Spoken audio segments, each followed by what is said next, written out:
ഒരു പ്രാവശ്യം കൂടി എനിക്ക് അൾത്താരയിൽ കയറി നിന്ന് സാക്ഷ്യം പറയാൻ എന്നെ അനുവദിച്ച എൻ്റെ മാതാവിന് 1000 നന്ദി പറയുന്നു. എൻ്റെ പേര് രമ്യ രവീന്ദ്രൻ. എൻ്റെ വീട് ഹരിപ്പാടാണ്. ഞാൻ UK നഴ്സായിട്ട് വർക്ക് ചെയ്യുന്നു. ഞാൻ ആദ്യമായിട്ട് ഉടമ്പടി എടുത്തത് 2022 7-ാം മാസത്തിലായിരുന്നു. കാരണം വെച്ചാൽ അന്ന് എനിക്ക് OET 2-3 വട്ടം എഴുതി ഫെയിലായപ്പോൾ എൻ്റെ ഒരു ഫ്രണ്ട് പറഞ്ഞിട്ടാണ് ഞാനിവിടെ വന്നത്. ആദ്യമായിട്ട് ഉടമ്പടി എടുത്ത ആ പ്രാവശ്യം തന്നെ എനിക്ക് എക്സാം പാസ്സായി. ഞാൻ ജനുവരിയിൽ എനിക്ക് UK പോകാൻ സാധിച്ചു. അതിനുശേഷം യാതൊരു തടസ്സങ്ങളും കൂടാതെ തന്നെ എൻ്റെ ഹസ്ബൻഡിനും 3 കുഞ്ഞുങ്ങൾക്കും മെയ് മാസം ആയപ്പോഴേക്കും UK വരാൻ സാധിച്ചു. മാതാവിൻ്റെ കരുണ ആ കൂട്ടത്തിലെല്ലാം ഉണ്ടായിരുന്നു. അതിനുശേഷം അവർ വരുന്നതിന് ഒരാഴ്ച മുമ്പ് അവർ വരുന്നതിന് വേണ്ടിയിട്ട് ഞാനൊരു വീട് എടുത്തിട്ടുണ്ടായിരുന്നു. അതിൻ്റെ റെൻറ്റും കാര്യങ്ങളൊക്കെ അടച്ച് ലീഗൽ ഡോക്യുമെൻറ്റ്സ് എല്ലാം കംപ്ലീറ്റ് ആക്കി എല്ലാം റെഡി ആയിരിക്കുമായിരുന്നു. അവർ വരുന്നതിന് ഒരാഴ്ച മുമ്പ് ലാൻഡ് ലോർഡ് വിളിച്ചു പറഞ്ഞു, കൗൺസിലിൻ്റെ എന്തോ ഇഷ്യൂ കാരണം ആ വീട് പോയി, നിങ്ങൾ വേറെ വീട് അന്വേഷിക്കണമെന്ന് പറഞ്ഞു. അപ്പം നമ്മളവിടെ ചെന്നിട്ട് 3 മാസമേ ആയുള്ളൂ. നമുക്ക് പുറത്താരെയും പരിചയമില്ല, ഏജൻസികളിലൊന്നും കയറി ഒന്നും ചോദിക്കാനൊന്നും നമുക്കറിയില്ല, അങ്ങനെ ആരും സപ്പോർട്ടുമില്ല. ആ സമയത്ത് ഞാൻ ആ ഹോസ്പിറ്റലിൽ അക്കോമഡേഷൻ ക്യാൻസൽ ചെയ്യാൻ വേണ്ടിയിട്ട് പേപ്പർ കൊടുത്തായിരുന്നു. പിന്നീട് ഞാൻ ആ ഹോസ്പിറ്റലിൽ ചെന്ന് പറഞ്ഞാൽ അത് 1 മന്ത് എക്സ്റ്റെൻഡ് ചെയ്തു. ശരിക്കും ഫാമിലിയെ അവിടെ അക്കോമഡേറ്റ് ചെയ്യുന്നതല്ല. അന്നേരം അവർ ആ ഒരു കരുണ കാണിച്ചു. മാതാവിൻ്റെ ആ ഒരു ഇടപെടൽ മൂലം ഹസ്ബൻഡിനെ 3 കുട്ടികളെയും അവിടെ താമസിപ്പിക്കാൻ അവർ സമ്മതിച്ചു 1 മന്ത്. ആ സമയം കൊണ്ട് വീട് അന്വേഷിക്കാൻ പറഞ്ഞു. ഞങ്ങൾ കുറേ അന്വേഷിച്ചു. പക്ഷേ അപ്പോൾ ഹസ്ബൻഡും കൂടെ വന്നു കഴിഞ്ഞപ്പോൾ ഹസ്ബൻഡ് എൻ്റെയും സാലറിയുടെ ബേസിലാണ് വീട് കിട്ടേണ്ടത്. അപ്പോൾ ഹസ്ബൻഡിന് ജോലി ഇല്ലാത്തതുകൊണ്ട് ലീഗൽ പേപ്പേഴ്സ് മൂവ് ചെയ്യുന്ന സമയത്ത് വീട് ഒരു കാരണവശാലും കിട്ടുന്നില്ലായിരുന്നു. അപ്പം വീട് കിട്ടാനൊരു മാർഗ്ഗമില്ല. അവസാനം 5 ദിവസമേ ഉള്ളൂ ബാക്കി. അപ്പോൾ ഹോസ്പിറ്റലിൽ നിന്ന് എനിക്ക് നോട്ടീസ് വന്നു, 5 ദിവസം കൂടെ ഉള്ളൂ വീടിൽ അവിടുന്ന് മൂവ് ചെയ്യണമെന്ന് പറഞ്ഞു. അപ്പം ഞാൻ ഭയങ്കര സങ്കടപ്പെട്ട് ഞാൻ ഇവിടെ വിളിച്ചു പറഞ്ഞു, എനിക്ക് വേറെ എങ്ങും പറയാനില്ല. ഞാൻ ഇവിടെ വിളിച്ച് ഞാൻ പറഞ്ഞു, കൃപാസനത്തിൽ പറഞ്ഞു, എനിക്കൊരു പ്രത്യേകം പ്രാർത്ഥിക്കണം, വീട് കിട്ടിയിട്ടില്ല എന്ന് പറഞ്ഞു. അതിനുശേഷം ഞങ്ങളുടെ ഹോസ്പിറ്റലിനോട് ചേർന്നൊരു ഇംഗ്ലീഷ് ചർച്ചുണ്ട്, അവിടെയാണ് ഞങ്ങൾ ഫ്രണ്ട്സ്. കാരണം വെച്ചാൽ ഞങ്ങളവിടെ കുറേ പേര് കൃപാസനത്തിലെ വിശ്വാസികളാണ്. അവിടുത്തെ എല്ലാ മലയാളി സ്റ്റാഫും എല്ലാവരുടെയും കഴുത്തിൽ എപ്പോഴും കാശുരൂപം കാണും. അപ്പോൾ നമുക്ക് പരസ്പരം കാണുമ്പോൾ അറിയാം. ഞങ്ങൾ പരസ്പരം ചോദിക്കുന്നത് കൃപാസനത്തിലെ അല്ലേന്നാണ് ചോദിച്ച് പരിചയപ്പെടുന്നത്. അപ്പം ഞങ്ങൾക്ക് അവിടെ ഒരു ഗ്രൂപ്പൊക്കെ ഉണ്ടായിരുന്നു. അപ്പം എല്ലാവരും കൂടെ പ്രാർത്ഥിക്കുമ്പോൾ പള്ളിയിൽ പോകുമായിരുന്നു. അച്ഛൻ ഭയങ്കര സപ്പോർട്ടീവായിരുന്നു. അപ്പോൾ അച്ഛനോട് ഇങ്ങനെ പറഞ്ഞപ്പോൾ പറഞ്ഞു, നമുക്ക് ഏതെങ്കിലും ഒരു ഇംഗ്ലീഷ് ഫാമിലി ഒരു റൂം ശരിയാക്കാം, എന്നെ വന്നൊന്ന് കാണാൻ പറഞ്ഞു സൺഡേയിൽ. അപ്പോൾ സൺഡേ രാത്രി ഞാൻ ചെന്നപ്പോൾ അച്ഛൻ അവിടെ ഇല്ല. രാത്രി 10 മണിയായി, അച്ഛനില്ല. അപ്പം ഞാൻ ശരിക്കും പറഞ്ഞാൽ അവിടെ പള്ളിയുടെ മുമ്പിൽ മാതാവിൻ്റെ ഒരു രൂപം ഉണ്ടായിരുന്നു. അതിൻ്റെ താഴെ ഇരുന്ന് ഞാൻ കരയുകയാണ്, എന്ത് ചെയ്യണമെന്നൊരു പിടുത്തമില്ല. അപ്പം ഹസ്ബൻഡ് പറഞ്ഞു, നീ പ്രാർത്ഥിക്കുമെന്ന് പറഞ്ഞു. ഹസ്ബൻഡ് ശരിക്കും പറഞ്ഞാൽ നേരത്തെ വിശ്വാസിയൊന്നും അല്ലായിരുന്നു. എൻ്റെ ആദ്യത്തെ സാക്ഷ്യത്തോടു കൂടിയാണ് ഹസ്ബൻഡ് ഇവിടുത്തെ വിശ്വാസിയായത്. അപ്പോൾ ഞാൻ അപ്പം തന്നെ അവിടെ ഇരുന്നുകൊണ്ട് ലൈറ്റ് ക്യാൻഡിൽ പ്രയർ റിക്വസ്റ്റ് ഇട്ട് പ്രാർത്ഥിച്ചു. ഞാൻ അത് കഴിഞ്ഞ് ഞാൻ മൊബൈൽ ഓഫ് ചെയ്തപ്പോൾ പെട്ടെന്ന് എനിക്ക് മൊബൈലിലേക്ക് ഒരു മെസ്സേജ് വന്നു. അപ്പോൾ തുറന്നു നോക്കിയപ്പം ഒരു വീടിൻ്റെ അഡ്വർടൈസ്മെൻ്റ് ആണ് വന്നത്. അപ്പോൾ അതിനകത്ത് കോൺടാക്ട് നമ്പറൊക്കെ ഉണ്ട്. അപ്പോൾ ഹസ്ബൻഡ് എന്നോട് പറഞ്ഞു ആ നമ്പറിൽ കോൺടാക്ട് ചെയ്യാൻ പറഞ്ഞു. ഞാൻ പറഞ്ഞു അതിപ്പോൾ ഇന്ന് സൺഡേ ആണ്, സാറ്റർഡേ സൺഡേ അവധിയാണ്, മാത്രമല്ല രാത്രി 10 മണിയാണ്, ആരും ഫോൺ എടുക്കുന്ന സമയമല്ല. ഹസ്ബൻഡ് പറഞ്ഞു, നീ പ്രാർത്ഥിച്ച് കഴിഞ്ഞപ്പോൾ കിട്ടിയ മെസ്സേജാണ്, അതിൽ മാതാവ് ഇടപെട്ടിട്ടുണ്ട്, നീ അത് തുറന്നു നോക്കാൻ പറഞ്ഞു. അപ്പോൾ ഞാൻ ആ നമ്പറിലേക്ക് വിളിച്ചു. നമ്പറിൽ വിളിച്ചപ്പോൾ മറുതലക്കിൽ ഫോൺ എടുത്തത് ഒരു ലേഡിയായിരുന്നു. ഭയങ്കര സോഫ്റ്റ് സൗണ്ടായിരുന്നു. അപ്പം അവരെൻ്റെ ഡീറ്റെയിൽസ് എല്ലാം ഇംഗ്ലീഷിലാണ് അവർ സംസാരിച്ചതൊക്കെ, എൻ്റെ ഡീറ്റെയിൽസ് എല്ലാം ചോദിച്ചു. അപ്പോൾ എൻ്റെ പേര് ഇച്ചിരി നീണ്ടതാണ്, രമ്യ രവീന്ദ്രൻ തങ്കമണി എന്നുള്ളത്. അപ്പോൾ അവർ ഓരോ സ്പെല്ലിങ്ങും കറക്റ്റെല്ലാം എഴുതിയെടുത്തു. എന്നിട്ട് എന്നോട് പറഞ്ഞു, വിഷമിക്കേണ്ട, നാളത്തേക്ക് വീട് ശരിയാകുമെന്ന് പറഞ്ഞു. നാളെ രാവിലെ 10 മണിക്ക് ഓഫീസിൽ നിന്ന് വിളിക്കുമെന്ന് പറഞ്ഞു. പിറ്റേന്ന് രാവിലെ 10 മണിയായിട്ടും കോൾ വന്നില്ല ഓഫീസിൽ നിന്ന്. അപ്പോൾ ഞങ്ങൾ തിരിച്ച് ഓഫീസിലേക്ക് വിളിച്ചപ്പോൾ അവർ പറഞ്ഞു, അതിന് ഇന്നലെ രാത്രിയില്ല, ഞങ്ങളിവിടെ ഫോൺ എടുക്കാൻ ഇവിടെ ആരുമില്ലല്ലോ, 2 ദിവസമായിട്ട് സാറ്റർഡേ സൺഡേ ഓഫീസ് അവധിയാണ്, ഇവിടെ ആരുമില്ല, മാത്രമല്ല ഇവിടെ ലേഡീസ് ആരും വർക്ക് ചെയ്യുന്നില്ലെന്ന് പറഞ്ഞു. അപ്പോൾ തന്നെ മനസ്സിലായി അത് മാതാവാണ്, ഇടപെട്ട് മാതാവാണ് ആ ഫോൺ ചെയ്ത് പറഞ്ഞതെന്ന് അപ്പോൾ തന്നെ പൂർണ്ണമായിട്ട് ബോധ്യമായി. അത് ഫോൺ വെച്ചു. അപ്പോൾ അവർ പറഞ്ഞു, ഞങ്ങൾ കോൺടാക്റ്റ് ചെയ്തോളാം നിങ്ങളെന്ന് പറഞ്ഞു. എന്നിട്ട് അവർ ഫോൺ വെച്ചു. അപ്പോൾ തന്നെ എനിക്ക് അടുത്ത മെസ്സേജ് വന്നു മൊബൈലിലേക്ക്, ഇന്നലെ ആ അഡ്വർടൈസ്മെൻറ്റ് കണ്ട വീടിൻ്റെ വ്യൂയിങ്ങിന് വന്നിട്ടുണ്ട്, എനിക്ക് 46-ാമത്തെ നമ്പറാണ്, അവിടെ നമുക്കൊരു വീട് കണ്ടു കഴിഞ്ഞാൽ നമുക്ക് നമ്പർ തരും, നമ്മൾ പോയി കാണുക, ഇഷ്ടപ്പെട്ടാൽ അഡ്വാൻസ് കൊടുക്കുക, പിന്നെ അതിനുശേഷം ലാൻഡ് ലോഡിന് ഇഷ്ടപ്പെട്ടാൽ മാത്രം നമ്മളെ സെലക്ട് ചെയ്യും. അപ്പം 46-ാമത്തെ നമ്പറാണ്. അപ്പോൾ എനിക്കറിയാം എന്തായാലും 46-ാമത്തെ നമ്പറിൽ നമുക്കത് കിട്ടില്ല വീട്. നോക്കിയപ്പോൾ ആ മെസ്സേജ് താഴേക്ക് സ്ക്രോൾ ചെയ്തപ്പോൾ അതിൻ്റെ താഴെ ലാൻഡ് ലോഡിൻ്റെ നമ്പറുണ്ട്. ഒരു കാരണവശാലും ഒരേ ഏജൻസികളിൽ ലാൻഡ് ലോഡിൻ്റെ നമ്പർ നമുക്ക് തരില്ല കോൺടാക്റ്റ് ചെയ്യാനാണ്. അപ്പം ഞാൻ ആ നമ്പറിലേക്ക് ലാൻഡ് ലോഡിനെ വിളിച്ചു. അപ്പോൾ എൻ്റെ സിറ്റുവേഷൻ പറഞ്ഞു, ഇങ്ങനെയാണ്, ഇങ്ങനെ ഒരു സാഹചര്യത്തിൽപ്പെട്ട് നിൽക്കുകയാണ്. അപ്പം നിങ്ങൾ പറയുന്നതിനെക്കാട്ടി 50 പൗണ്ട് ഞാൻ കൂടുതൽ തരാം, എനിക്ക് വ്യൂവിങ് ഒന്ന് ശരിയാക്കി തരുമെന്ന് ചോദിച്ചു. അപ്പോൾ അയാൾ പറഞ്ഞു ഓക്കെ വന്നോളൂ, രാവിലെ 11:30 വരും. ശരിക്കും വൈകിട്ട് 6:30ക്കാണ് വ്യൂവിങ് പറഞ്ഞേക്കുന്നത്, രാവിലെ 11:30 വരാൻ പറഞ്ഞു. ചെന്നു കണ്ടു. അപ്പം ഞാൻ പ്രാർത്ഥിച്ചായിരുന്നു മാതാവിൻ്റെ ഒരു പ്രസൻസ് ഉള്ള വീട് എനിക്ക് കിട്ടണേന്ന്. ആ വീട്ടിൽ ചെന്ന് കണ്ടപ്പോൾ എനിക്ക് ഭയങ്കരമായിട്ട് ഇഷ്ടപ്പെട്ടു, നല്ലൊരു അറ്റ്മോസ്ഫിയർ തോന്നി.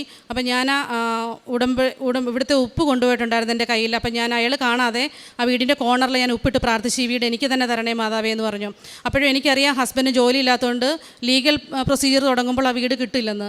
പക്ഷേ അപ്പം പുള്ളി എന്നോട് ഇങ്ങോട്ട് പറഞ്ഞു, പുള്ളിക്ക് ലീഗലി പ്രൊസീഡ് ചെയ്യാൻ വലിയ താല്പര്യമില്ല, നിങ്ങൾ ഓക്കെ ആണെന്നുണ്ടെങ്കിൽ പുള്ളി അല്ലാതെ ടെനൻസി എഗ്രിമെൻറ്റ് ശരിയാക്കാം, ക്യാഷ് ബൈ ഹാൻഡ് കൊടുത്താൽ മതിയെന്ന് പറഞ്ഞു. അപ്പം ശരിക്കും നമുക്കും വേണ്ടത് അതുതന്നെയായിരുന്നു. പുള്ളി അത് ഇങ്ങോട്ട് പറഞ്ഞു. അപ്പം തന്നെ ഞങ്ങൾ പൈസ അയാൾക്ക് കൊടുത്തു. അപ്പം തന്നെ വീടിൻ്റെ താക്കോലും ഞങ്ങൾക്ക് തന്നു. അന്ന് തന്നെ മാതാവ് തലേന്ന് പറഞ്ഞതുപോലെ തന്നെ അന്ന് തന്നെ ഞങ്ങൾക്ക് ആ വീട് കിട്ടി. അപ്പോൾ സാധാരണ നമുക്ക് അവിടെ ഒരു വീട് കിട്ടുമ്പം വീട് പ്ലെയിൻ ആയിട്ടൊരു വീടാണ് കിട്ടുന്നത്, നമ്മൾ ഫർണിച്ചർ സാധനങ്ങളൊക്കെ നമ്മൾ പുറത്തുനിന്ന് മേടിക്കണം. പക്ഷേ ഞങ്ങൾ ആ വീട്ടിൽ ചെന്ന് കണ്ട സമയത്ത് ഒരു ഫാമിലിക്ക് എന്തൊക്കെ സാധനങ്ങൾ ഒരു വീട്ടിലേക്ക് വേണോ അത് ഫുള്ള് ആ വീട്ടിൽ അറേഞ്ച് ചെയ്ത് വെച്ചിട്ടുണ്ടായിരുന്നു മാതാവ്. നമുക്ക് കുഞ്ഞുങ്ങൾക്ക് വേണ്ട കമ്പ്യൂട്ടറുകൾ സഹിതം സകല സാധനങ്ങളും ഒരു സാധനം പോലും പുറത്തുനിന്ന് പോയി മേടിച്ചിട്ട് ആ വീട്ടിലേക്ക് എടുക്കേണ്ടി വന്നിട്ടില്ല. എല്ലാ സാധനങ്ങളും തയ്യാറാക്കി വെച്ചിട്ടായിരുന്നു ഞങ്ങളെ മാതാവ് ആ വീട്ടിലേക്ക് ക്ഷണിച്ചത്. ഇന്നും ആ വീട്ടിൽ സന്തോഷത്തോടെ ഞങ്ങൾ ജീവിക്കുന്നു. പിന്നെ അതുകൂടാതെ എൻ്റെ ഹസ്ബൻഡ് ഒരു 15 വർഷമായിട്ട് ബ്ലഡ് പ്രഷറൊക്കെ ഉണ്ടായിരുന്നു, കൊളസ്ട്രോളൊക്കെ ഭയങ്കര കൂടുതലായിരുന്നു. അപ്പോൾ ഇടയ്ക്കിടയ്ക്ക് ചെസ്റ്റ് പെയിൻ വരും. ഞാൻ ആദ്യത്തെ സാക്ഷ്യത്തിൽ പറഞ്ഞിട്ടുണ്ട്, ചെസ്റ്റ് പെയിൻ വരുന്ന സമയത്ത് പുള്ളിക്ക് ഞാൻ ആ നെഞ്ചിൽ ഉടമ്പടി തൈലം വെച്ച് പ്രാർത്ഥിക്കുമ്പോൾ നെഞ്ചുവേദന മാറുമായിരുന്നു. പുള്ളിക്ക് ട്രീറ്റ്മെൻറ്റിനോടൊന്നും വലിയ താല്പര്യമില്ലാത്ത ആളായിരുന്നു. അപ്പം ഞാൻ പോകുന്നതിന് മുമ്പ് എല്ലാവരും പറഞ്ഞൊരു കാർഡിയോളജിസ്റ്റിനെ കണ്ടൊന്ന് കാണിച്ച് നോക്കി, എപ്പോഴും നെഞ്ചുവേദനയൊക്കെ വരുന്നതല്ലേ കാണിക്കാൻ പറഞ്ഞു. അങ്ങനെ ഞങ്ങൾ കൊച്ചിയിലൊരു ഹോസ്പിറ്റലിൽ കൊണ്ടുചെന്ന് കൺസൾട്ടൻറ്റിനെ കണ്ടു. അപ്പം ഡോക്ടർ ബ്ലഡ് വർക്ക്സ് ഒക്കെ കണ്ടു കഴിഞ്ഞപ്പോഴേ പറഞ്ഞു പുള്ളിക്ക് കുറഞ്ഞതൊരു 3 ബ്ലോക്ക് കാണും, അപ്പോൾ എത്രയും പെട്ടെന്ന് ഇന്ന് അഡ്മിറ്റ് ആയി കഴിഞ്ഞാൽ 2 ദിവസത്തിനകം നമുക്ക് ആൻജിയോഗ്രാമും ചെയ്യാം, ആ സെയിം ടേബിളിൽ തന്നെ നമുക്ക് ആൻജിയോപ്ലാസ്റ്റി അങ്ങ് ചെയ്യാം, അതല്ലാണ്ട് വേറെ ഒരു സൊല്യൂഷൻ ഇല്ല ഇതിനെന്ന് പറഞ്ഞു. അപ്പോൾ എൻ്റെ ഹസ്ബൻഡ് പറഞ്ഞു ഒരു കാരണവശാലും ഞാൻ ആൻജിയോപ്ലാസ്റ്റിക്ക് തയ്യാറല്ലെന്ന് പറഞ്ഞു, എനിക്കതിന് താല്പര്യമില്ല എന്ന് പറഞ്ഞു. അപ്പോൾ ഡോക്ടർ എന്നോട് പറഞ്ഞു നിങ്ങളൊരു നേഴ്സല്ലേ, നിങ്ങൾക്ക് എൻ്റെ കോംപ്ലിക്കേഷൻസ് ഒക്കെ അറിയത്തില്ലേ, ഈ മനുഷ്യന് ഒരാഴ്ചയ്ക്കുള്ളിൽ ഇയാൾ കിടപ്പിലാകും, ഒന്ന് ഇയാൾക്ക് സ്ട്രോക്ക് വരും, അപ്പം നിങ്ങളുടെ ജീവിതകാലം മുഴുവൻ നിങ്ങൾ ഇയാളുടെ മലവും മൂത്രവും എടുക്കേണ്ടി വരും, അതല്ലെങ്കിൽ ഇയാൾ അറ്റാക്ക് വന്ന് മരിച്ചു പോകും, രണ്ടിലൊന്ന് സംഭവിക്കും, അത് ഉറപ്പാണ്. ഡോക്ടറിൻ്റെ മുഖത്ത് നോക്കി പറഞ്ഞു. എൻ്റെ ഹസ്ബൻഡ് പറഞ്ഞു എനിക്ക് പേടിയില്ലെന്ന് പറഞ്ഞു. പക്ഷേ ഞാൻ ആ ഹോസ്പിറ്റലിൽ നിന്ന് ഡോക്ടർ കുറിച്ച് മരുന്നുകളെല്ലാം മേടിച്ച് എങ്ങനെയെങ്കിലും ഇത് കഴിപ്പിക്കാൻ ഓർത്ത് വന്നു. ഹസ്ബൻഡ് ഒരു വിധത്തിൽ എടുക്കുന്നില്ല. അപ്പം ഞാൻ ഉടമ്പടി തൈലം വെച്ച് എന്നും വിശ്വാസ പ്രമാണം ചൊല്ലി പ്രാർത്ഥിക്കും. അത് അന്ന് 2022 ഞാൻ ഉടമ്പടി എടുത്തപ്പം അന്ന് തുടങ്ങിയതാണ്. ഇന്ന് ഈ നിമിഷം വരെ അത് ഞാൻ മുടക്കിയിട്ടില്ല. ഉടമ്പടി തൈലം ഹൃദയത്തിൻ്റെ അവിടെ തൊട്ട് കുരിശ് വരച്ച് പ്രാർത്ഥിക്കും.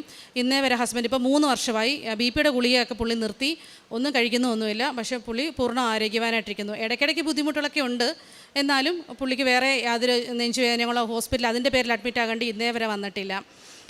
പിന്നെ ഞങ്ങൾ അവിടെ ആയിരുന്നതിന് ശേഷം എൻ്റെ ഫാദർ സിക്കായിരുന്നു, ഡെങ്കിപ്പനിയായിട്ട് കൂടുതലായിട്ട് വണ്ടാനം ഹോസ്പിറ്റലിൽ അഡ്മിറ്റ് ആക്കിയെന്ന് പറഞ്ഞു. എന്നെ വീട്ടിൽ നിന്ന് വിളിച്ചു പറഞ്ഞു. അപ്പം പ്ലേറ്റ്ലെറ്റിൻ്റെ കൗണ്ടൊക്കെ കുറഞ്ഞു 3000 എത്തി. അപ്പം ഫാദറിന് 75 വയസ്സുണ്ട്, ഒത്തിരി അസുഖങ്ങളൊക്കെ ഉണ്ട്. അപ്പോൾ ഡോക്ടർ പറഞ്ഞു ഈ പ്രായത്തിൽ 3000 ആയ ഒരാളെ തിരിച്ചു കൊണ്ടുവരാൻ ഇച്ചിരി പാടാണ്. അവർ പ്ലേറ്റ്ലെറ്റിൻ്റെ ട്രാൻസ്ഫ്യൂഷനൊക്കെ സ്റ്റാർട്ട് ചെയ്തു, പക്ഷേ ഒന്നും ഇമ്പ്രൂവ് ആകുന്നില്ല.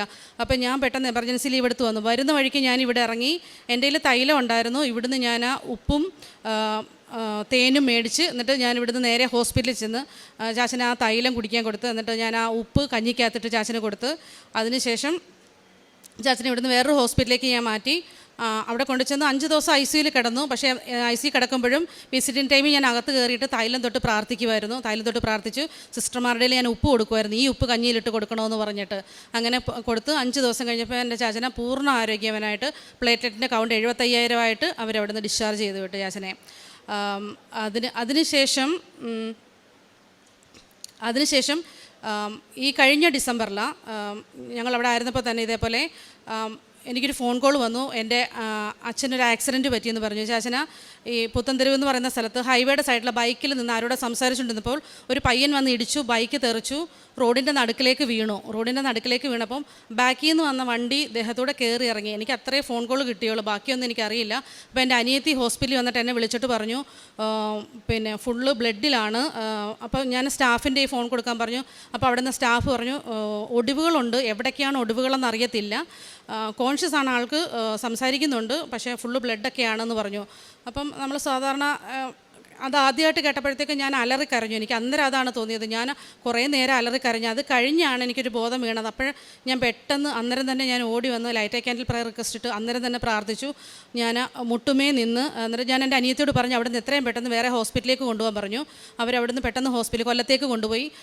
അവരവിടെ എത്തി എക്സ്റേ എടുക്കുന്നിടം വരെ ഞാൻ മുട്ടുമേ നിന്ന് പ്രത്യക്ഷീകരണ പ്രാർത്ഥനയും കൊന്തയും മാറി മാറി ചൊല്ലി ഞാൻ പ്രാർത്ഥിച്ചുകൊണ്ട് നിന്നിട്ട് ഞാൻ തൈലം എടുത്ത് എൻ്റെ ദേഹത്തൊക്കെ തേച്ചു. എവിടേക്കാണോ ചാച്ചന് മുറിവെന്ന് പറഞ്ഞിടത്തൊക്കെ ഞാൻ തേച്ചു, കുരിശ് വരച്ച് പ്രതി. ഞാൻ പറഞ്ഞത് എൻ്റെ ചാച്ചന് ശരീരത്തെങ്ങും ഒരു ഒടി പോലും കാണാതെ എൻ്റെ മാതാവ് കാക്കണമെന്നാണ് പ്രാർത്ഥിച്ചത്. അവിടെ ചെന്നു, അവർ എക്സ്റേ എടുത്തു, സി ടി എടുത്തിട്ട് പറഞ്ഞു ശരീരത്തെങ്ങും ഒരു ഒടിവില്ല. വണ്ടി കയറി ഇറങ്ങിയ ആളാന്ന് പറഞ്ഞപ്പോഴത്തേക്ക് നമ്മൾ ആരായാലും കേൾക്കുമ്പോഴത്തേക്ക് നമുക്കൊരു പ്രതീക്ഷയുണ്ട് എന്തായിരിക്കും സംഭവിക്കുന്നതെന്ന്. അപ്പോൾ അത് ഈ മിനി അപ്പയെന്നോ എന്തോ പറഞ്ഞൊരു വണ്ടിയാണ് ചാച്ചൻ്റെ ദേഹത്തൂടെ കയറി ഇറങ്ങിയത്. പക്ഷേ സ്പീഡിലായിരുന്നു വണ്ടി വന്നത്. വണ്ടി കയറി ഇറങ്ങി, പക്ഷേങ്കിൽ അതിനകത്ത് വെയിറ്റ് ഒന്നും ഇല്ലായിരുന്നത് കൊണ്ട് അങ്ങനെ രക്ഷപ്പെട്ടു എന്നാണ് പറഞ്ഞത്. പക്ഷേ എനിക്ക് നല്ലപോലെ അറിയാം എൻ്റെ പ്രാർത്ഥനയുടെ ഫലമാണ് മാതാവ് ആ സമയത്ത് പ്രവർത്തിച്ചതാണ്. ചാച്ചൻ്റെ ഈ ഇടത് കൈക്കും ഇടത് കാലിനും മുഴുവൻ രക്തമെല്ലാം ബ്ലഡ് ക്ലോട്ടായി. പിന്നെ അതൊക്കെ കീറി അവർ എടുക്കേണ്ടിയൊക്കെ വന്നു. പക്ഷേ അതിനുശേഷം ട്രീറ്റ്മെൻറ്റൊക്കെ എടുത്തു. ചാച്ചന സൗഖ്യം പ്രാപിച്ചു വരുന്നു. അതിനുശേഷം ചാച്ചന ഇവിടുത്തെ പൂർണ്ണ വിശ്വാസിയാണ്. ഇവിടെ ഇടയ്ക്കിടയ്ക്ക് വന്ന് പ്രാർത്ഥിക്കും, വണ്ടിയൊക്കെ ഓടിക്കുന്നുണ്ട്, കുഴപ്പമൊന്നുമില്ല ചാച്ചനിപ്പോൾ. പിന്നെ ഇപ്പം ഞാൻ വന്നിരിക്കുന്നത് ഒരു എമർജൻസി ലീവിനാണ് വന്നിരിക്കുന്നത്. എൻ്റെ മമ്മി ഒന്ന് വീണു ഒരു ഫ്രാക്ചർ ഉണ്ടായി. അപ്പം നട്ടലിന് ഫ്രാക്ചറായ കാര്യം ഞങ്ങൾ അറിഞ്ഞില്ല. ഹോസ്പിറ്റലിൽ വീടിനടുത്തുള്ളൊരു ഹോസ്പിറ്റലിൽ 1 മന്ത് കിടന്നു മമ്മി. അവിടുന്ന് പിന്നെ മമ്മിയെ വീട്ടിൽ കൊണ്ടുവന്നതിന് ശേഷം ഛർദിലൊന്നും മാറുന്നില്ല. അങ്ങനെ ഞങ്ങൾ അവിടുന്ന് വീണ്ടും തിരിച്ച് ഹോസ്പിറ്റലിൽ കൊണ്ടുവന്നപ്പോൾ അവർ പറഞ്ഞ് DK ആണെന്ന് പറഞ്ഞ്. വെച്ചാൽ മെഡിക്കൽ ഫീൽഡിലുള്ളവർക്ക് മനസ്സിലാകും അതൊരു ക്രിട്ടിക്കൽ കണ്ടീഷനാണ്. മമ്മിക്ക് ഡയബറ്റിക് ആയിരുന്നു. അപ്പം കീറ്റോണിൻ്റെ അളവ് ബോഡി കൂടിയതാണ്. പിന്നെ ഹാർട്ടിന് 2 സർജറിയൊക്കെ കഴിഞ്ഞതായതുകൊണ്ട് എത്രയും പെട്ടെന്ന് ICUയിൽ കയറ്റണം, കണ്ടീഷൻ ക്രിട്ടിക്കലാന്ന് പറഞ്ഞു. അപ്പോൾ പെട്ടെന്ന് തന്നെ ഞങ്ങൾ വേറെ ഹോസ്പിറ്റലിലേക്ക് കൊണ്ടുപോയി. അപ്പം ഞാൻ അന്നേരം ഇതേപോലെ തന്നെ എൻ്റെ ഏറ്റവും വലിയ ആയുധം എൻ്റെ ജീവിതത്തിലെ ലൈറ്റ് ക്യാൻഡിൽ പ്രയർ റിക്വസ്റ്റാണ്. എന്ത് സങ്കടം വന്നു കഴിഞ്ഞാലും എനിക്ക് താങ്ങാൻ പറ്റുന്നില്ലെന്ന് കണ്ടപ്പോൾ ഞാൻ ആദ്യം ചെയ്യുന്നത് എനിക്ക് അതിനുള്ളൊരു സഹനം കിട്ടും. ഓടിച്ചെന്നാൽ ലൈറ്റ് ക്യാൻഡിൽ പ്രയർ റിക്വസ്റ്റ് ഇട്ട് പ്രാർത്ഥിക്കാനുള്ളൊരു സഹനം എനിക്ക് അന്നേരം ദൈവം തരും. അത് പ്രാർത്ഥിച്ച് കഴിഞ്ഞു ഞാൻ മുട്ടുമേ നിന്ന് പ്രാർത്ഥിച്ചു. അപ്പം അവർ രാത്രി തന്നെ മമ്മിയെ കൊച്ചിയിലുള്ളൊരു ഹോസ്പിറ്റലിലേക്ക് കൊണ്ടുപോയി. അപ്പം ഞാൻ പ്രാർത്ഥിച്ചിത്രയായിരുന്നു, എൻ്റെ മമ്മി ICU കയറ്റരുത്, ഒരിക്കലും ഒരു കാരണവശാലും ICUയിൽ കയറ്റേണ്ടി വരരുത് എന്ന് പ്രാർത്ഥിച്ചു. അവിടെ ചെന്ന് അവർ ബ്ലഡ് എല്ലാം ചെക്ക് ചെയ്ത് നോക്കിയപ്പോൾ പറഞ്ഞു ഇവർ പറഞ്ഞ DK എന്ന് പറയുന്നൊരു രോഗം മമ്മിക്കില്ല, ഒരു കുഴപ്പമില്ല, വാർഡിലേക്ക് മാറ്റാമെന്ന് പറഞ്ഞു. മമ്മിക്ക് അതിനുശേഷം ബ്ലഡ് കൗണ്ടൊക്കെ കൂടിയെങ്കിലും ഇപ്പോൾ എല്ലാം കുറഞ്ഞു വരുന്നു, മമ്മി സുഖം പ്രാപിച്ചു വരുന്നു.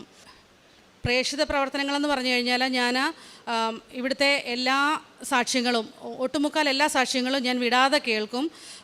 എല്ലാ സാക്ഷ്യങ്ങളും ഞാൻ എൻ്റെ വാട്സപ്പിലും എല്ലായിടവും ഞാനത് ഷെയർ ചെയ്യാറുണ്ട്. പിന്നെ ഈ ചില എൻ്റെ കുറേ ഫ്രണ്ട്സ് ഉണ്ട്, എന്തെങ്കിലും ബുദ്ധിമുട്ടുകളൊക്കെ ആയിട്ടിരിക്കുന്നവർക്ക് ചിലപ്പം ആ സാക്ഷ്യങ്ങൾ കേൾക്കുമ്പോൾ ഇത് ഇന്ന ആൾക്ക് അയച്ചു കൊടുത്താൽ നല്ലതായിരിക്കും തോന്നുന്നവർക്ക് എല്ലാവർക്കും ഞാൻ അങ്ങനെ അയച്ചു കൊടുക്കാറുണ്ട്. പിന്നെ അച്ഛൻ്റെ ഒരു ധ്യാനം പോലും മുടക്കാറില്ല. പിന്നെ എന്നുള്ള അനുദിന പ്രാർത്ഥനകൾ ഡെയിലി ബ്രെഡ് അതിലെന്നും അറ്റൻഡ് ചെയ്യും, എന്നും അത് ഷെയർ ചെയ്യാറുണ്ട്. പിന്നെ അവിടെ എല്ലാ സ്റ്റാഫും വെക്കേഷൻ പോയിട്ട് വരുമ്പോൾ ഇവിടുന്ന് എപ്പോഴും പത്രങ്ങൾ കൊണ്ടുതരും. നമുക്ക് എല്ലാവർക്കും എല്ലാ മാസത്തെയും മുടങ്ങാത്ത പത്രം ഞങ്ങൾക്ക് അവിടെ കിട്ടാറുണ്ട്. പിന്നെ അതുകൂടാതെ എൻ്റെ കാരുണ്യ പ്രവർത്തനം എന്ന് വെച്ചാൽ അവിടെ നമുക്ക് പുറത്തു പോയി വേറെ കാരുണ്യ പ്രവർത്തനമൊന്നും ചെയ്യാൻ പറ്റിയില്ലെങ്കിലും എൻ്റെ പേഷ്യൻസൊക്കെ എല്ലാവരും ലിവർ സർജറി കഴിഞ്ഞ് കിടക്കുന്നവരാണ്. അപ്പോൾ അവർ ഭയങ്കര വേദനയിലും ഒക്കെ ആയിരിക്കും. അപ്പോൾ അവർക്ക് വേണ്ടി പ്രത്യേകം പ്രാർത്ഥിക്കാനും അവർ നല്ല വേദനയിലായിരിക്കുമ്പോൾ അവർക്ക് തലയിൽ കൈവച്ച് വിശ്വാസ പ്രമാണം ചൊല്ലി പ്രാർത്ഥിക്കാനും. പിന്നെ ഇവരൊക്കെ ആകുമ്പം വേദന കൂടുമ്പോൾ ഇവരൊക്കെ നമ്മൾ ഭയങ്കര റൂഡായിരിക്കും, നമ്മളോട് ദേഷ്യപ്പെടുകയും മുറിയിൽ നിന്ന് ഇറങ്ങിപ്പോകാൻ പറയുകയും ഒക്കെ ചെയ്യും. പക്ഷേ അപ്പോഴൊക്കെ നമുക്ക് അത് മനസ്സിലാക്കി അവരുടെ സാഹചര്യമാണെന്ന് മനസ്സിലാക്കി അവരോട് ക്ഷമിക്കാനുള്ള, അല്ലെങ്കിൽ നമുക്ക് അത് തോന്നത്തില്ല എനിക്ക് ഇറങ്ങിപ്പോയേക്കാന്ന് തോന്നും, പക്ഷേ അങ്ങനെ തോന്നുമില്ല. അപ്പോൾ ദൈവം പ്രവർത്തിക്കും, ഇല്ല നീ അവർക്ക് വേണ്ടി പ്രവർത്തിക്കണം, അത് ക്ഷമിച്ച് അവരോട് കരുണ കാണിക്കണം എന്നുള്ള ആ ഒരു ചിന്ത മനസ്സിൽ വരും. പണ്ടൊന്നും എനിക്ക് അങ്ങനെ ഇല്ലായിരുന്നു, ഞാൻ പെട്ടെന്ന് ദേഷ്യപ്പെടുമായിരുന്നു. ഇപ്പോൾ എനിക്കത് മനസ്സിലാകും, മറ്റൊരാളുടെ സാഹചര്യം എന്താണെന്ന് മനസ്സിലാക്കി അവർക്ക് വേണ്ടി പ്രാർത്ഥിക്കാനും അവരെ മനസ്സിലാക്കാനും ഉൾക്കൊള്ളാനും ഉള്ളൊരു കാരുണ്യം തന്നിട്ടുണ്ട്. അതുകൊണ്ട് എൻ്റെ പേഷ്യൻസിനെയൊക്കെ എനിക്ക് പ്രാർത്ഥിക്കുമ്പോൾ ഞാൻ എപ്പോഴും പ്രാർത്ഥിക്കും, എൻ്റെ ഈശോയപ്പായെ തൊട്ടതുപോലെ തൊട്ട് എനിക്ക് പ്രാർത്ഥിക്കാൻ പറ്റണേ, എൻ്റെ പേഷ്യൻസിനെ നോക്കാൻ പറ്റണേ എന്ന് അതിനെനിക്ക് സാധിക്കുന്നുണ്ട് നല്ലപോലെ. പിന്നെ ഞങ്ങളാൽ കഴിയുന്ന സഹായങ്ങൾ ചോദിക്കുന്നവർക്കൊക്കെ ചെയ്യാറുണ്ട്. പിന്നെ എനിക്ക് ഈ 2022 ശേഷം എൻ്റെ ജീവിതത്തിലുണ്ടായ ആത്മീയ വളർച്ചയെന്ന് പറഞ്ഞു കഴിഞ്ഞാൽ, പണ്ടൊക്കെ എനിക്കൊരു പ്രശ്നം വന്നു കഴിഞ്ഞാൽ എനിക്കത് ഫേസ് ചെയ്യാൻ ഭയങ്കര ബുദ്ധിമുട്ടായിരുന്നു.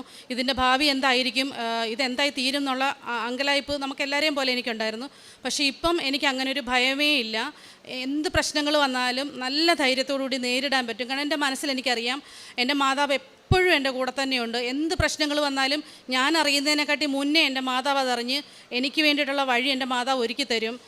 യേശുപ്പയും ചേർന്ന് എനിക്ക് ആ വഴി ഒരുക്കി തന്ന് എന്നെ നല്ല സുഖമായ വഴിയിലൂടെ നടത്തുന്നത് അത് ശരിക്കും എനിക്ക് ഫീൽ ചെയ്യാറുണ്ട്. അതുകൊണ്ട് എനിക്ക് ഒന്നിനെക്കുറിച്ചും ആകുലതകളോ ആശങ്കകളോ എന്ത് പ്രശ്നം ഉണ്ടായാലും ഒരു ഭാരമോ ഒന്നുമില്ല. അപ്പോൾ എൻ്റെ ഹസ്ബൻഡ് ചോദിക്കും, നീ എങ്ങനെ ഇത്ര കൂളായിട്ട് ഫേസ് ചെയ്യുന്നത്? പക്ഷേ അത് ഫേസ് ചെയ്യാനുള്ളൊരു കഴിവ് ദൈവം എനിക്ക് തന്നിട്ടുണ്ട്. പ്രാർത്ഥനയിലൊക്കെ ഇറങ്ങി ചെല്ലാനും ഞാനൊരു ക്രൈസ്തവയാണ്. അപ്പം നമുക്ക് ബേസിക്കായിട്ട് നമുക്കങ്ങനെ ഒന്നും കിട്ടിയിട്ടില്ലെങ്കിലും ഇപ്പം നമ്മൾ പ്രാർത്ഥിച്ച് നമുക്ക് ശരിക്കും ഈശോയുടെ സ്നേഹം അമ്മ കരുതുന്നത്, ഞാൻ എപ്പോഴും പ്രാർത്ഥിക്കും അമ്മയുടെ ആ മേലങ്കി കൊണ്ട് ഞങ്ങളെ പൊതിഞ്ഞ് നിർത്തണേന്ന് എപ്പോഴും പ്രാർത്ഥിക്കും. പിന്നെ അമ്മയുടെ എന്നുമുള്ള നിത്യസാക്ഷികളാക്കി ഞങ്ങളെ ഒരുക്കണേന്ന് എന്നും പ്രാർത്ഥിക്കും. എന്നെനിക്കിവിടെ വന്നാലും ഈ ആൾക്കാരെ കയറുന്ന എനിക്ക് സാക്ഷ്യം പറയാൻ എനിക്ക് സാക്ഷ്യങ്ങൾ ഒരുക്കി തരണേന്ന് ഞാൻ എന്നും പ്രാർത്ഥിക്കും. പിന്നെ ഞങ്ങൾ കുടുംബ പ്രാർത്ഥനകൾ ഒരിക്കലും മുടക്കാറില്ല. സന്ധ്യാപ്രാർത്ഥനകളും രാവിലത്തെ പ്രാർത്ഥനകളും മുടക്കാറില്ല. എൻ്റെ കുഞ്ഞുങ്ങളാണേലും എല്ലാവരും കൊന്ത ചൊല്ലാനും പ്രാർത്ഥിക്കാനും എല്ലാവരും എപ്പോഴും കൂടെ കാണും. പിന്നെ ബൈബിൾ ഒരിക്കൽ പോലും ബൈബിൾ മുടക്കിയിട്ടില്ല. ഞങ്ങളിപ്പം ബൈബിൾ വായിച്ച് 2-3 പ്രാവശ്യമായിട്ട് ഇപ്പം 3ാമത്തെ വട്ടമാണ് ബൈബിൾ കംപ്ലീറ്റ് വായിക്കുന്നത്. പിന്നെ എനിക്ക് എൻ്റെ ഏറ്റവും നല്ല ബലമെന്ന് പറഞ്ഞു കഴിഞ്ഞാൽ എവിടെ പോയാലും എന്ത് പ്രശ്നങ്ങളുണ്ടായാലും സങ്കീർത്തനങ്ങൾ 91 അത് എനിക്ക് മനഃപ്പാഠമാണ്. അത് എവിടെ പോയാലും ഞാൻ അത് പ്രാർത്ഥിച്ചിട്ടിറങ്ങുന്നത്. അത് പ്രാർത്ഥിച്ചിട്ടിറങ്ങുമ്പോൾ കിട്ടുന്ന ഒരു ധൈര്യം, ഒരു ശക്തിയും ഒരു കരുതലും വേറെ എങ്ങൊന്നും എനിക്ക് കിട്ടാറില്ല. അപ്പം ദൈവം എൻ്റെ കൂടെയുണ്ട്. ഇനിയും ഞങ്ങളുടെ കൂടെ എന്നും ഉണ്ടാകും ദൈവം. എന്നും മാതാവിൻ്റെ നിത്യസാക്ഷിയായിട്ട് പ്രതിഷേധത്തിന് സാക്ഷിയായിട്ട് ഇവിടെ വന്ന് എനിക്ക് എന്നും സാക്ഷ്യം പറയാൻ പറ്റണേ എന്ന് പ്രാർത്ഥിച്ചുകൊണ്ട് നിർത്തുന്നു. മാതാവിന് തിരുക്കുമാരന് സ്തുതി. നിങ്ങൾ അധ്വാനിക്കാത്ത ഭൂമിയും നിങ്ങൾ പണിയാത്ത പട്ടണങ്ങളും നിങ്ങൾക്ക് ഞാൻ തന്നു. നിങ്ങൾ ഇന്നിവിടെ വസിക്കുന്നു. നിങ്ങൾ നട്ടുവളർത്താത്ത മുന്തിരിത്തോട്ടത്തിൻ്റെയും ഒലിവ് തോട്ടത്തിൻ്റെയും ഫലം നിങ്ങൾ അനുഭവിക്കുന്നു. ജോഷുവയുടെ പുസ്തകം 24:13 മുതലുള്ള തിരുവചനങ്ങളാണ് നാം ശ്രവിച്ചത്. രമ്യ രവീന്ദ്രൻ തങ്കമണി എന്ന ഈ മകള് UK നിന്ന് തനിക്ക് സാക്ഷ്യം പറഞ്ഞു പോകുവാൻ ഞാൻ വരുമ്പോഴൊക്കെ ഞാൻ പ്രാർത്ഥിക്കും, എനിക്കിവിടെ വന്ന് നിന്ന് സാക്ഷ്യം പറയണമെന്ന്. എന്തൊരു ആഗ്രഹമാണത്.